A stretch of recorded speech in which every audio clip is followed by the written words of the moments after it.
Normalmente cuando pensamos en arquitecturas del Medio Oriente nos imaginamos a un Egipto, una Turquía, Siria, Irán, Marruecos, pero nunca nos podemos a pensar si existen arquitecturas más allá de esas. Normalmente este lugar se le suele conocer como el mundo islámico, pero no por ello significa que todos los habitantes y todas las etnias de este lugar son musulmanas. Tenemos muchas de estas etnias cristianas y zoroastrianas que siempre han habitado este lugar y lo siguen haciendo. Así que sin más relleno les presento Top 10 arquitecturas más exóticas del Medio Oriente, el norte de África, Asia Central y el Cáucaso.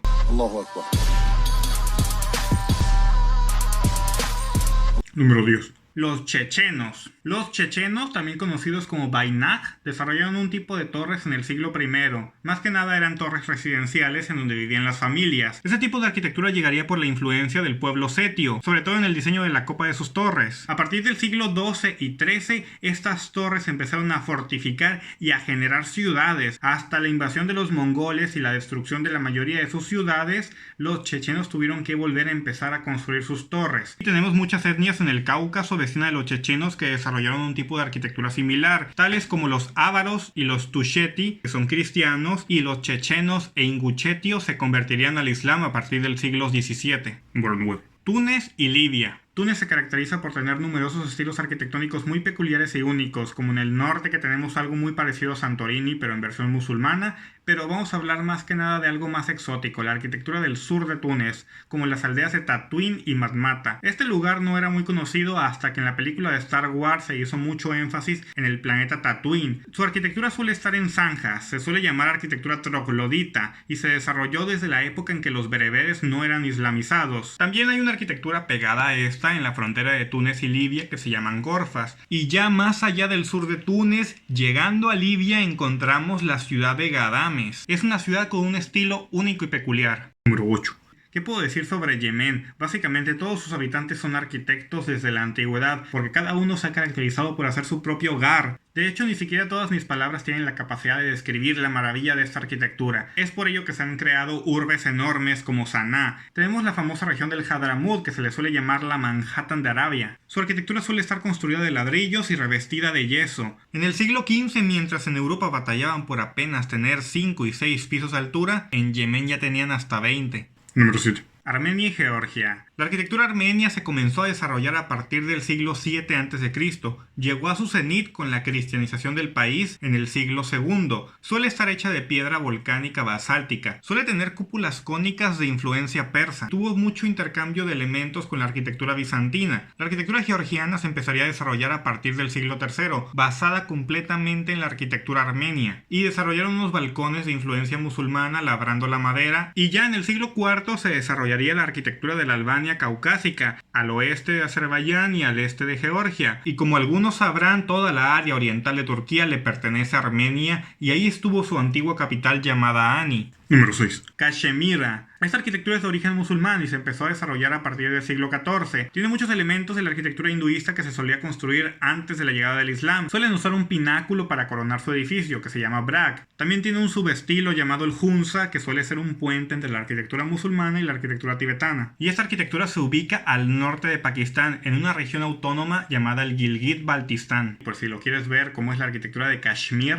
o Cachemira, pues ya tengo este video y te lo dejo en la tarjeta. Se cree que la arquitectura de Kashmir tiene una gran relación con la antigua arquitectura sogdiana de Afganistán, que aún podemos encontrar de manera primitiva en el Nuristán y en los montes Pamiri en Badakhshan. Número 5. Capadocia. Esta arquitectura data desde épocas muy antiguas en una arquitectura rupestre. Para antes de que los pueblos llegaran, las chimeneas de Capadocia ya existían.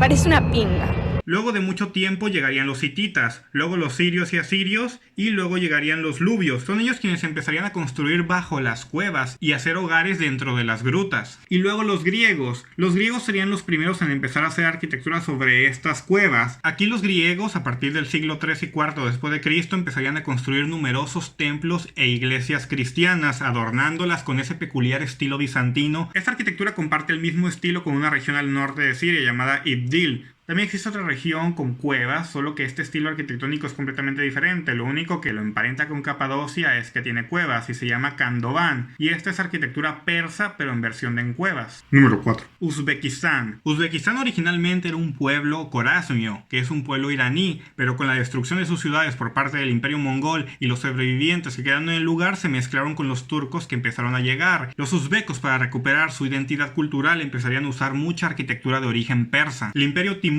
empezaría a contratar muchos arquitectos de orígenes persas para reconstruir las antiguas ciudades que estaban destruidas. Por la influencia de varias sectas musulmanas como los sufíes, empezaría a desarrollar una gran variedad de vitrales incorporando elementos zoroastrianos y budistas a su arquitectura, como esos mosaicos color turquesa que recubren las mezquitas de las principales ciudades de Uzbekistán como Khiva, Samarcanda y Bukhara. Número 3. Gilán. Ubicada en los fríos bosques al norte de Persia, en una región llamada el Tabaristán, se desarrollaron unas arquitecturas con unos techos a 4 aguas compuestos de paja y unos balcones abiertos para permitir tanto la ventilación como la calefacción de todo el complejo. En el siglo II después de Cristo, con la entrada del zoroastrismo, se incorporarían y se crearían más diseños y variantes de este mismo. También muchas de estas casas suelen tener formas octogonales y estar recubiertas de tejas. Asimismo, la arquitectura Talish, que es la vecina del Gilán, desarrollaría una ciudad llamada Masulé. Número 2. Jeddah. La ciudad de Jeddah, en el Hiyaz, en el occidente de Arabia.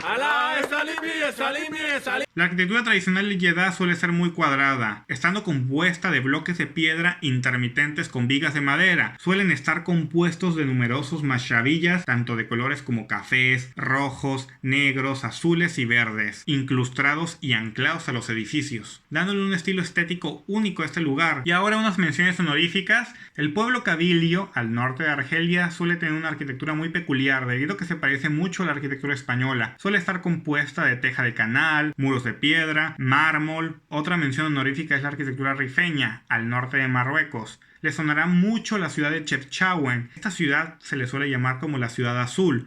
¿Sí?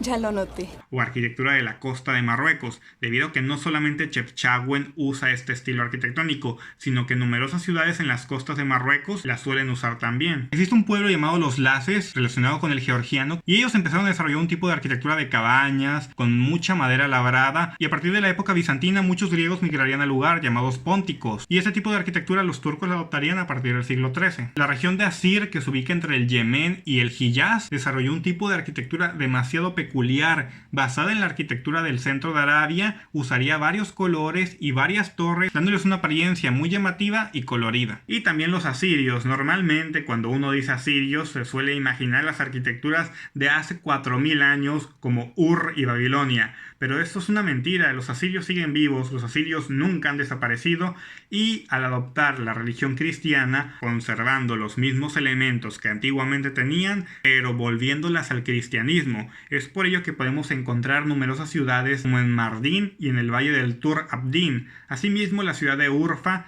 y todos estos lugares que están en Turquía, porque sí, los asirios viven en Turquía, en el norte de Siria y en el norte de Irak. Y número 1, los uigures. La arquitectura uigur es una de las más antiguas, desarrollándose como en el siglo V a.C.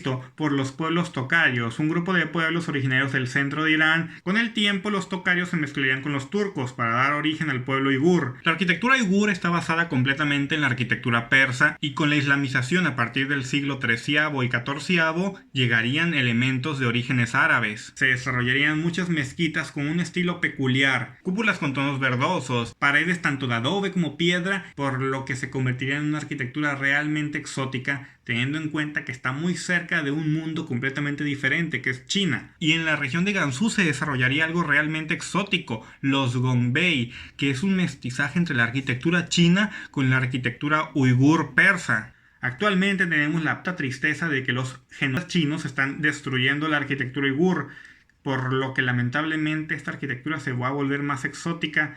¿No tienen el presentimiento de que algo muy malo va a pasar? Por lo que este es el video de hoy. No esperaba un final triste, no quería que fuera un final triste, pero pues tenían que ser los uigures el último. Así que pues va a ser un final triste porque son los uigures. Comparte este video para crecer este canal, porque pues no mucha gente ve este tipo de contenido, porque pues no es como que sepan que yo existo, ¿verdad? No van a decir, ay sí, existe este youtuber Azur, vamos a ver sus videos. Pues no me conocen, nada más me conocen 1400 personas. Así que, pues, compártelo para que me conozcan 10 veces 1400 personas, ¿ok? Adiós.